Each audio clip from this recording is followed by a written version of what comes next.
This is the happiest moment in the Christian assembly at Mirzapur, which is located in Varanasi, a popular pilgrim center in northern India. The members are excited to see the hall glowing with lights and the fans running. They are more than happy because they don't have to pay any electricity bill. 20 years back, when the ministry began, it was not like this.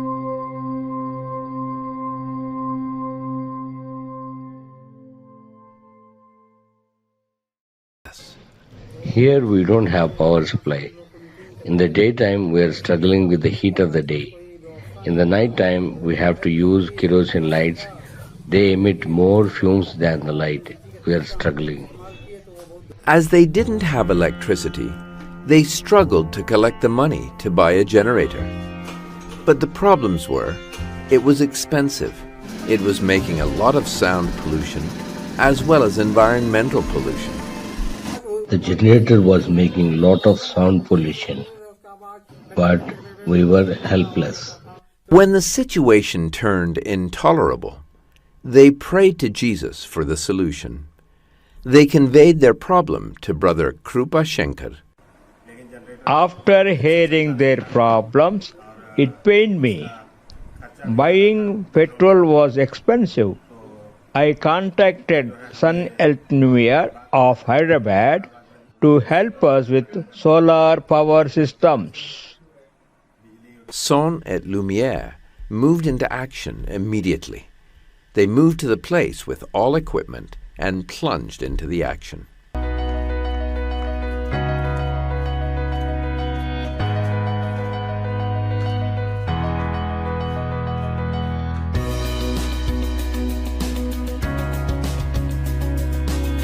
The villagers were excited and extended their cooperation in installation.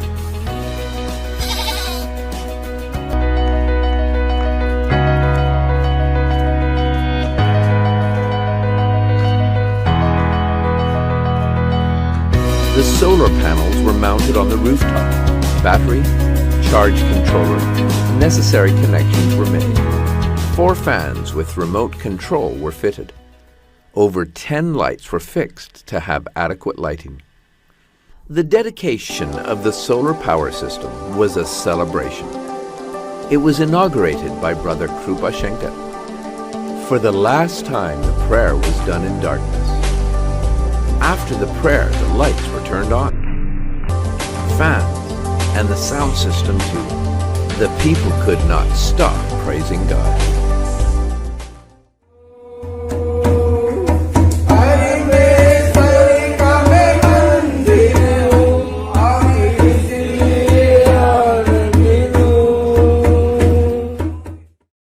Now the people are enjoying silent, bright light and good ventilation, freed from the pain of using a generator and kerosene lamps.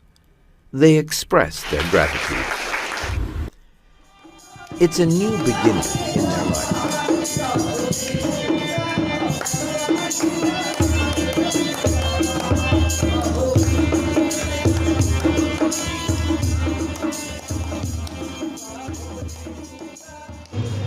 Now our church hall has become a great resource center. We have all get-together meetings here. That's not all. In the evening, our children from village come here to study as they don't have light in their homes. Thank you so much. Thank you, donors, for bringing light into their life. Still, many people are living in darkness. They are waiting to come into light. Probably with your donations, they will. Send in your donations to Son et Lumiere. ప్రియమైన వెలుగు సందేశం సువార్త ప్రేక్షకులకు ప్రభునామన వందనములు. మా కార్యక్రమం మీకు ఆత్మీయంగా ఆశీర్వాదకరంగా ఉందని మేము తలస్తున్నాము. మరి మీ ప్రార్థన మనవులు మా ఏమన్నా ఉండలేతే మాతో మాట్లాడండి, మేము మీ కొరకు ప్రార్థన చేస్తాము. మరి ఈ సమయంలో సంఘము అనే మాట నేను చెప్పదలుచుకున్నాను. సంఘము అనేది దేవుడు చేసిన దివ్యమైన సదుపాయం. మామూలుగా సంఘం అంటే ఒక గ్రూప్ ఆఫ్ పీపుల్, ఫెలోషిప్. వాక్యంలో అయితే సంఘం అంటే కాల్డ్ అవుట్ బాడీ అని, బయటికి పిలువబడిన శరీరం అని ఉంటుంది. సరే మాట్లాడుకున్నాం. సంఘము అనేదానికి ఇంకో రకంగా చెప్పాలంటే, ఈ లోక భాషలో పదాల్లో చెప్పాలంటే యూనియన్. యూనియన్ అంటే ఒకరుగా చేయలేకపోయినట్లయితే ఏదైనా పని ఇద్దరు ముగ్గురు కలిసి చేయగలిగితే దాన్ని యూనియన్ అంటారు. నాకు బాగా గుర్తు, మేము కాలేజీ చదువుకున్నప్పుడు స్టూడెంట్ యూనియన్ అనేది ఒకటి ఉండేది. ప్రిన్సిపల్ దగ్గరికి పోయి మేము మా మనవులన్నీ అడిగినాము, ఆయన వినలేదు. అంటే అప్పుడు యూనియన్ ఫామ్ అయ్యి ప్రిన్సిపల్ డౌన్ అనే, అంటే వీళ్ళంతా భయపడేవాళ్ళు, అందరూ ఒక్కొక్కరు భయపడేవాళ్ళు. ప్రిన్సిపల్ అంటే వణుకుతారు. అయితే అందరు కలిసినప్పుడు ఏమొస్తుందంటే ఆ శక్తి బలం వస్తుంది. ఓకే, అది సైతాన్ కాపీ కొట్టిన. దేవుడు సహవాసము, సంఘం అనేది దేవుని అనాది సంకల్పంలోనే ఉన్నది. అది వాక్యంలోంచి కొన్ని మనం చూసుకున్నాము. ఆదికాండము 28వ అధ్యాయంలో 10వ వచనం నుంచి 22 వరకు ఒక సంఘటన రాయబడింది. కొన్ని చదువుతాను. యాకోబు బేర్షెబా నుండి బయలుదేరి హారాను వైపు వెలుచు ఒక చోట చేరి ప్రొద్దు గురింకినందున అక్కడ రాత్రి నిలిచిపోయి ఆ చోటు రాళ్ళలో ఒకటి తీసుకొని తనకు తలగడగా చేసుకొని అక్కడ పండుకొనెను. ఇక్కడ యాకోబు తన ప్రాణం చేస్తున్నాడు. ఆ బేర్షెబా నుంచి బయలుదేరి హారాను వైపు వెళ్తూ అలసిపోయినాడు. రాత్రి అయింది. రాత్రి అయితే అక్కడ ఆయన ఆ చోటు రాళ్ళలో లోకల్ అసెంబ్లీ సహవాసం అనేది మనకు తెలుసు. ఆదికాండం 3వ అధ్యాయంలో దేవుడు చల్లపూట వచ్చి ఆదామవ్వలతో సమయం గడిపేవాడు. అంటే సహవాసం, మొదటి సంఘం అక్కడే స్టార్ట్ అయింది. ఎక్కడ ఇద్దరు లేక ముగ్గురు నా నామమున ఉంటానో అక్కడ నేను ఉంటానని మత్తయి సువార్త 18వ అధ్యాయంలో మాట కనబడుతుంది. ఇద్దరు లేక ముగ్గురు అని ఉంది. ఒక పిల్లుడు ఉండొచ్చు, కనీసం భార్యాభర్తలు ఇద్దరు ఉంటే వాళ్ళ మధ్య దేవుడు ఉంటాడు. ఆదామవ్వలతో దేవుడు చల్లపూట గడపడానికి వచ్చేవాడు. సో అదే సహవాసం ఇక్కడ మళ్ళా కనపడుతుంది. చూడండి, మనం చూద్దాం. యాకోబు ఆ చోటు రాళ్ళలో ఒకటి. ఇప్పుడు ఆ చోటు అంటే ద లోకల్ అసెంబ్లీ అనే అర్థం వస్తుందన్నమాట. స్థానిక సంఘం అని తెలుగులో అంటారు. మన వాళ్ళు, నేను ఢిల్లీలో చాలా సంవత్సరాలు వచ్చినాను. అక్కడ ఏమైందంటే సౌత్ ఇండియా వాళ్ళు అందరూ ఆడ వస్తారు, ఉద్యోగాలు నిమిత్తం. అక్కడ వాళ్ళు తమ సంఘాలు పెట్టుకుంటారు. ఆ సంఘాలు వీళ్ళతో మలయాళీస్ అయితే వాళ్ళే ఉంటారు, తమిళన్స్ అయితే వాళ్ళే ఉంటారు, తెలుగులో ఉంటారు. కానీ ఆ లోకల్, ఆ ఊర్లో ఉండేవాళ్ళు ఆ సంఘంలో సభ్యులో ఉండాలి లేదా, దాట్స్ ఇంపార్టెంట్. ఇక్కడ చూడండి, ఆ చోటు రాళ్ళలో ఒక రాయి తీసుకుని, అంటే స్థానికంగా ఆ ఊర్లో కొంతమంది మధ్య పనిచేసి వాళ్ళని పౌరులకి తీసుకురావాలా. యాకోబు అట్లనే జరిగింది. చూడండి, ఆ తల్లిగడగా చేసుకొని అక్కడ పండుకొనెను. అప్పుడు అతడు కలగనెను. అందులో ఒక నిచ్చెన భూమి మీద నిలుపబడి ఉండెను. దాని కొన ఆకాశం నిండును. దాని మీద దేవుని దూతలు ఎక్కుచూ దిగుచూ ఉండేది. చూడండి, యాకోబు తలగడగా ఒక రాయి పడుకో, అంటే ఒక స్థానిక సంఘం ఎట్లా ఉండాలంటే మనిషికి ఆదరణ ఇచ్చేదిగా ఉండాలి, ఆదుకునేదిగా ఉండాలి. అలసిపోయిన మనిషి తలగా ఎన్నెన్నో చింతలు ఉన్నాయి. తలగా రాయి మీద పట్టుకొని చల్లగా పట్టుకొని నిద్రపోయినాడు. నిద్రపోయి కళ అన్నాడు. కళ అంటే ఆ కళలో ఏమి కనబడుతుందన్నా ఒక నిచ్చెన, పెద్ద నిచ్చెన భూమి నిండుబడింది, ఆకాశం అంటుంది. అయితే దేవదూతలు ఎక్కుచూ దిగుచూ ఉంది. ప్రియమైన వాళ్ళ, నేను ఒక ప్రశ్న వేస్తాను. దేవదూతలు నిచ్చెన మీద ఎక్కాల్సిన అవసరం ఏముందన్న వాళ్ళకి రెక్కలు ఉంటాయి కదా, దే కెన్ ఫ్లై, ఎగిరిపోగలరు, దిగి రాగలరు కదా. అంటే నువ్వు ఒకసారి ఆలోచన చేయాలి. సంగతి మరుగు చేయట దేవుని ఘనత అని సామెతల గ్రంథం 20వ అధ్యాయం 2వ వచనంలో ఉంటుంది. సంగతి పరిశోధించుట రాజుల ఘనత అని ఉంటుంది. ఏది దేవుడు విపరీతంగా పెట్టేది కాదు. మనం కొంచెం శ్రద్ధ చూపించి వాక్యాన్ని బాగా చదవాల. ఇది దేవదూతలు కారు, ఇది సంఘం, పరిశుద్ధులు. మరి ఇంకోటి, వాళ్ళు ఎక్కుచూ దిగుచూ ఉండేది. అంటే ఎక్కడ దొక్కుతున్నారు? భూమిని దొక్కుతున్నారు, మళ్ళీ దిగి వస్తున్నారు. దేవదూతలు పైన దిగి మళ్ళీ పైకి పోవాలి కదా, అట్లా దిగుచూ ఎక్కుచూ ఉండదంటే దేవదూతలు అనుకోవచ్చు. అర్థమైందా? దేవదూతలు కాదు. యోహాను సువార్త 10వ అధ్యాయంలో మాట ఉంటుంది, 9వ వచనంలో, నేనే ద్వారమును, నా ద్వారా ఎవడైనా లోపల ప్రవేశించినలా వాడు రక్షింపబడిన వాడే లోపలికి పోవచ్చు, బయటికి వచ్చుచు మేత మేయచూ ఉండును. ఇది లోపలికి పోవడము, బయటికి రావడం అంటే ప్రభువులో ఉండడం, మళ్ళీ లోకంలో కలుసుకోవడం. అట్లా కాదు. ఇది దేవుడు ఏమన్నాడు, మనల్ని పరలోక స్థానంలో కూర్చుని పెట్టాడంటే ఉన్న స్థానాల్లో పైన కూర్చుని పెట్టాడు. అంటే మనం ప్రతి వారము ఇలాంటి పైన దేవుడి సన్నిధిలో కూర్చునే అనుభవానికి రావాలా. అంతే కాదు, అంటే ఆన్నే ఉండదు కాదు, మనం దిగొచ్చి మన ఉద్యోగాలు, మన స్థానిక పనులు చేసుకుంటా ఉండాలా, లోకాలకి కనపరచాల. సో వీళ్ళు దేవదూతలు కాదు, సంఘం. గమనించండి, అక్కడ యాకోబుకు దేవుడు వాగ్దానం చేశాడు, నీ పండుకున్న ఈ భూమిని నీకును నీ సంతానంలో ఇచ్చేదును, నీ సంతానం భూమి మీద లెక్కకు ఇసుకరేణువుల వలె అవును, అన్ని దిశలు పడమట, తూర్పు, ఉత్తర, దక్షిణం 4 దిశలలో వ్యాపిస్తామని చెప్పాడు. అయితే తర్వాత చూడండి 10వ వచనంలో, యాకోబు నిద్రలేసి నిశ్చయంగా యెహోవా ఈ స్థలమందు ఉన్నాడు, అది నాకు తెలియకపోయినని భయపడి, ఈ స్థలము ఎంతో భయంకరము, ఇది దేవుని మందిరమే కానీ వేరొకటి కాదు, పరలోకపు గవిని ఇదే అనుకున్నాను. ప్రేమైన వాళ్ళ గమనించండి, ఈ రోజుల్లో స్థానిక సంఘం ఏంటంటే పరలోకపు గవిని, అంటే గేట్వే ఆఫ్ హెవెన్ అని ఇంగ్లీష్లో ఉంటుంది. పరలోకానికి గేట్ అంటే ఏంది? ఒక స్థానిక సంఘం అన్నా. స్థానిక సంఘం ఎప్పుడు తక్కువ అంచనా వేయద్దు, చిన్న చూపు చూడద్దు. స్థానిక సంఘం దేవుడు ఏర్పరచుకున్నాడు.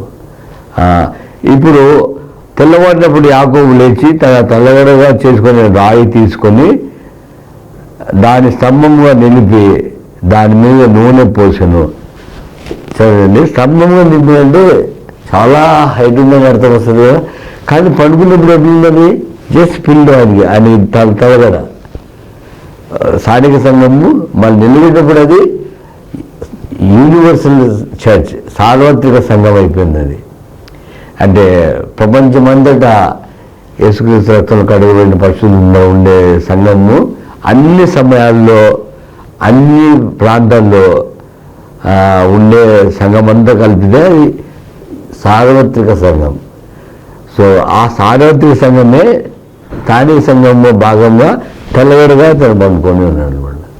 చూడండి, స్థానిక సంఘం యొక్క విశేషత ఎప్పుడు మనం నిర్లక్ష్యం పెట్టద్దు. స్థానిక సంఘం చాలా గొప్పది. నేను అంతరక్కడ పోతాడు, నాకు ఒక స్థానిక సంఘం అంటూ లేదు అనేవాళ్ళు డేంజర్. అట్లా ఉండదు. మనం ఎక్కడెక్కడో మనం తిరగచ్చు, కానీ మనందరికీ ఒక ఇల్లు అనేది ఉంది. మన ఇంట్లో మనం తింటాము, అక్కడే ఉంటాం. సో స్థానిక సంఘం అనేది మన ఇల్లు. సో మనం కట్టుబడి ఉండాలి, మన స్థానిక సంఘానికి మనం పోవాలి. వాక్యానుసారమైన సంఘం చూసుకొని దాంట్లో మనం హత్తుకొని ఉండాలి. యాకోబుకు దేవుడు ఇక్కడ దర్శనమిస్తున్నాడు. చూడండి, ఇప్పుడు ఈ స్తంభము నిలవబడిందంటే అర్థమైంది ఎత్తులో, అంటే మేడగది. మన వెంటనే గుర్తు రావాల్సింది మేడగది. అపోస్తలుల 2వ అధ్యాయంలో వాళ్ళు అక్కడ సంఘం ప్రారంభమవుతుంది. 1వ అధ్యాయం 14వ వచనంలో వాడు మేడగది మీద ఎక్కి ప్రార్థన చేసేవాళ్ళు, ఎడ దగ్గర ప్రార్థన చేసేవాళ్ళు. 2వ అధ్యాయంలో సంఘం ప్రారంభమవుతున్నది. మేడగది అంటే స్తంభం. ఇదే మాట పౌలు ఏమంటున్నాడంటే తిమోతికి రాస్తే ఏమంటాడంటే, తిమోతికి రాసిన మొదటి పత్రికలో 3వ అధ్యాయం 14వ వచనంలో ఉంటుంది అన్నమాట.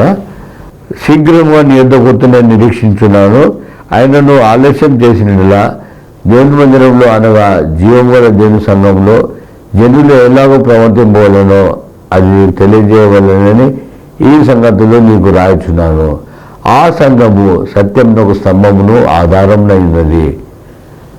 ఇక్కడ వచ్చింది ఏంటంటే సంఘం ఏంటంటే సత్యమునకు స్తంభము ఆధారమునైనది. యాకోబు చూశారు కదా, రాయి పడుకున్నప్పుడు తలగడ పొద్దున్న లేస్తేనే అది పెద్ద ఎత్తైన స్తంభంగా ఉంది. ఆ స్తంభం మీద అంటే మనం కింద వారం కాదు, మన పైన ఉన్న వారమే. మనం అనేకసార్లు చెప్పుకుంటాం, ఆధారంలో చెప్తాం మనలో ఆయన పరలోక స్థానంలో కూర్చుండబెట్టినాడని. సో మన ప్లేస్ మన భూ సంబంధమైన వారం కాదు, మనం దేవుడు పైకి లేపినాడు, పైన పెట్టేసినాడు. సో ఇదే దర్శనము ఆ యాకోబుకు దేవుడు అనుగ్రహిస్తున్నాడు. తర్వాత చూడండి ఇక్కడ ఏం నేర్పిస్తాడు చూడండి, జనులు ఎలాగో ప్రవర్తింపాలని ఈ సంగతి రాయించున్నాడు. సంఘంలో చర్చ్లో మనం బయట సమాజంలో ఎలా జీవించాలా, ఈ విధాన పద్ధతి, ఆ ప్రవర్తన విధానం అంతా కూడా ఎక్కడ నేర్పబడుతుంది? స్థానిక సంఘంలో నేర్పబడుతుంది. ఏదో మనం అధికారం లోబడి ఉండాలా, యూనియన్లో మనం పాల్గొనకూడదని ఎక్కడ నేర్చుకుంటాం? వాక్యంలోది. అధికారం దేవుని వల్ల కలిగిన కనుక మనం we have to obey the authorities. అంటే అది ఎక్కడ నేర్చుకున్నాం? వాక్యంలో, స్థానిక సంఘంలో చెప్పబడుతుంది. నో యూనియన్ అంటే యూనియన్లో పాల్గొనకూడదనేది అది అపోజిట్. అది సంఘంలో మనం ట్యాక్స్ కట్టాలా, దేవునికి గవర్నమెంట్కి ట్యాక్స్ కట్టాలి, పన్ను కట్టాలి అనేది దేవవాక్యంలో చెప్పబడుతుంది. మనం ప్రతి ఆజ్ఞకు మనం లోబడుతున్నాం. ఇవన్నీ ఎక్కడ నేర్పబడుతున్నాయి? స్థానిక సంఘంలోనే నేర్పబడుతున్నాయి. ప్రవర్తన ఎలా ప్రవర్తించాలండి. సో స్థానిక సంఘాన్ని మనం ఎన్నడూ తక్కువ చూపు వేయకూడదు. యాకోబుకు అక్కడ చూడండి, గమనించండి, తెల్లవారినప్పుడు ఆ యాకోబు తాను తలగడ చేసుకుని రాయి తీసుకుని స్తంభంగా నిలిపి దాన్ని నూనె పోసెను. మరియు ఆ స్థలమునకు బేతేలను పేరు పెట్టిన. బేతేలు అంటే అర్థం నమ్మలేదు కింద దేవుని మందిరము, హౌస్ ఆఫ్ గాడ్. స్థానిక సంఘము is the gate way of haven. పరలోకానికి పోవాలంటే గేట్ ఏంది? ఒక స్థానిక సంఘం. ఒక స్థానిక సంఘంలో ఏంటంటే పరలోకపు divine transactions will happen there. అంటే అక్కడ స్థానిక సంఘం పోయినప్పుడు, అక్కడ వాక్యం విన్నప్పుడు, దేవుడు కార్యం జరిగించినప్పుడు అతని జీవితం మారిపోతున్నది. దేవుడు నమ్ముకున్నప్పుడు అతను అది అక్కడ ట్రాన్సాక్షన్ ఏమంటారు తెలుగులో, ట్రాన్సాక్షన్స్ జరుగుతుంది. వ్యాపారం అన్నింటిలో జరుగుతుంది అనమాట. ఆ లావాదేవీ జరుగుతుంది. ఏంటి? ఒక స్థానిక సంఘం is gate way of haven. ఎవరైనా మనం సంఘం ప్రారంభం చేస్తే, సంఘం మొదలు పెట్టినామంటే సంఘం చూసుకుంటుంది. మనం దేవుని సేవ, church is the only one organization God chose. దేవుని క్రియలు, దేవుని యొక్క జ్ఞానము సంఘం ద్వారానే బయలుపరచాలని దేవుడు ఉద్దేశించినాడు. అలాగే ఆయన జరిగిస్తున్నాడు. నాట్ బై ఏదో సంస్థ కాదు, కానీ సంఘం అనేది దేవుని యొక్క ఏర్పాటు. సంఘం ద్వారానే తన క్రియలను బయలుపరుస్తున్నాడు. సో అది మనం చూసాం. ఆదికాండం 3వ అధ్యాయంలోనే సంఘం ప్రారంభమైంది. ఏదైనా తోటలో సంఘం ప్రారంభమైంది. అప్పటికి అది ఇష్టం లేదు. ఇదిగో దేవుని నివాసం మనుషులతో కూడా ఉన్నదని మళ్ళీ ప్రకటన 2లో చూస్తామన్నమాట. అయితే ఆదాము రోజు చల్లపూట గడిపేది. అప్పటికి సైతానికి ఏమాత్రం ఇష్టం లేదు. తెలుసా మీకు? సైతాను దేవుని ముఖాముఖ కూర్చొని, అంటే ఆ దేవునితో అటు కూర్చొని మాట్లాడలేరు. It's only people. బికాజ్ దేవుడు మానవుని తన పోలికి చెప్పుని చేశాడు కనుక కూర్చొని మాట్లాడగలుగుతున్నాడు. సో సాతానుడు చెడగొట్టడానికి ప్రయత్నం చేశాడు, సఫలమైంది, చెడగొట్టినాడు. మొదలు ఆదాముతో పాపం చెప్పించి వాళ్ళు విడదీశాడు. అయితే ఆ దేవుడు తన సంకల్పాన్ని నెరవేర్చుకుంటూనే ఉన్నాడు. తన కుమారుని పంపించి సంఘాన్ని ప్రారంభించి ఇదంతా ఈరోజు ఆయన దేవుని యొక్క సంకల్పంలో, అనాది సంకల్పంలో ఎప్పటి నుంచో అది ఉన్నదన్నమాట. సో అదే విషయం ఇక్కడ యాకోబుకు దేవుడు బయలుపడుతున్నాడు. ఇక్కడ యాకోబు ఏమన్నాడు చూడండి, మొదట ఆ ఊరి పేరు లూజు. అయితే యాకోబు నేను తిరిగి తండ్రి ఇంటికి క్షేమంగా వచ్చినట్లు దేవుడు నాకు తోడై ఉండి నేను వెళుచున్న ఈ మార్గంలో నన్ను కాపాడి తినుటకు ఆహారంలో ధరించుకున్నట్టు వస్త్రంలోనూ నాకు దయచేసి నా ఎడలా యెహోవా నాకు దేవుడై ఉన్నాను. చూడండి, గాడ్ ఈజ్ అవర్ ప్రొవైడర్. మనకు కావాల్సినవన్నీ అనుభవించేవాడు. యాకోబుకు దేవునికి మధ్య ఒక బంధం ఉన్నది. దేవుడు తన బంధాన్ని స్థిరపరిచినాడు. యాకోబు ఆశించినట్లే ఏం తక్కువ చేయలే. అయితే 22 వచ్చిన మరియు స్తంభంగా నేను నిలిపిన ఈ రాయి దేవుని మందిరమగును. ఈ రాయి దేవుని మందిరమైంది. ఆ pillar has become a God's house. So పిల్లల వల్ల దేవుని మందిరాన్ని మనం నిర్లక్ష్యం చేయొద్దు. దేవుడు ఏర్పరచుకున్న ఏకైక సంస్థ సంఘం. సంఘం ద్వారానే తన చిత్తము, తన విధులు లోకానికి బయలుపరచాలని ఆయన ఆశించినాడు. ఈరోజు అనేక ఉండొచ్చు కానీ but church is the more only plan, only God's plan. Church is only plan. అదే మాట యాకోబుకు దేవుడు బయలుపరిచినాడు. అది మన కొత్త నిబంధనలో పౌలు తిమోతికి రాస్తూ సంఘం ఎలా ఉండాలా అనేది, జీవము గల దేవుని సంఘంలో జనులు ఎలా ప్రవర్తించాలో నీకు తెలియబడాలని రాయించున్నాను అనే ఆ దివ్యమైన విషయాలన్నీ అక్కడ బయలుపరచబడుతున్నాడండి. పదవచనంలో నిరాపేక్షమైన దైవభక్తిని గురించిన మర్మం గొప్పదైనది. ఆయన సశరీరుగా ప్రత్యక్షుడు, ఆయన ఆత్మ విషయం నీతిపడను, తీర్పుడను, దేవదూతలకు కనబడను. దేవుడు దేవదూతలకు ఎప్పుడు కనబడినాడంట? పరలోకంలో కాదు, ఆయన భూమి మీదకి తన కుమారుని పంపించినప్పుడు ఆయన సశరీరుగా ప్రత్యక్షమైనప్పుడు దేవదూతలు చూడగలిగినారు. మనం యేసు లూకాసు వార్త 2వ అధ్యాయంలో అక్కడ యేసుక్రీస్తు వారు జన్మించినప్పుడు పశుశాలలో ఉన్నావు, అక్కడ దేవదూతలు వచ్చి దూత పాట పాడేది అని ఉంది. అంటే దేవదూతలు అప్పుడు పరలోకంలో చూడలేదా? ఇష్టంగా ఆరోగ్యం మనకు తెలుసు. ప్రతి దేవదూతకు 6 రెక్కలు ఉంటాయి. 2తో కళ్ళు కప్పుకుంటారు, 2తో కాళ్ళు కప్పుకుంటారు, 2తో ఎగురుతూ ఉంటారు. అంటే దేవుడు చూడడం అనేది వాళ్ళ వల్ల కాదు. దేవుని మనం చాలా తేలిగ్గా తీసుకుంటా అన్నట్టు. No, they cannot see God with their naked eye. So అయితే ఎప్పుడు దేవుని చూడేది అంటే వెన్ గాడ్, దేవుడు తన కుమారుని దీనుడిగా ఆయన రిక్తులుగా తీసుకొని వచ్చినప్పుడు చూడగలిగారు. మనకు తెలుసు మత్తయి సువార్త 4వ అధ్యాయంలో యేసుక్రీస్తును శోధించడానికి అపవాది రావడం జరిగింది. అయితే అపవాది శోధన అయిపోయిన తర్వాత మరి దేవదూతలు ఆయన బలపరిచినారని కూడా మనం చూస్తాం. అక్కడ దేవదూతలు ఇచ్చినా కానీ పరలోకంలో దేవుని చూసేదానికి అవకాశమే లేదు. సో గమనించండి, యాకోబుకు దేవుడు ప్రత్యక్షపరచబడిన విధానంలో దేవుని మందిరమగును స్థానిక సంఘము దాని యొక్క విశేషత మనం గుర్తెరుగుదాము. దాని గొప్పతనం గుర్తెరిగితే మనం దాన్ని చిన్న చూపు చూడము, సమాజ కొడుకులకు మనం నిర్లక్ష్యం చేయము, ఎగ్గొట్టద్దు. ప్రతి నియామ కొడుకు మనం క్రమంగా హాజరవుదాం, దేవుని ద్వారా దీవెన పొందుదాము. ఈ వాక్యం ద్వారా మీరు దీవించబడాలని మేము ఆశిస్తున్నాము. అయితే మా పరిచర్య కరెంటు లేని పల్లెలలో సోలార్ దీపాలు మేము ఇస్తూ ఉంటాము. అనేక పనులు మా దగ్గరికి వస్తున్నాయి. ఉత్తర భారతదేశంలో అనేక గ్రామాల్లో ఇంకా కరెంటు లేని సంఘాలు ఉన్నాయి. వారి ఆ సేవలు పాల్పొందాలంటే మీరు మాతో మాట్లాడచ్చు, మేము మీకు సహకరిస్తాము. దేవుడి వాక్యం మీకు దీవించుగాక.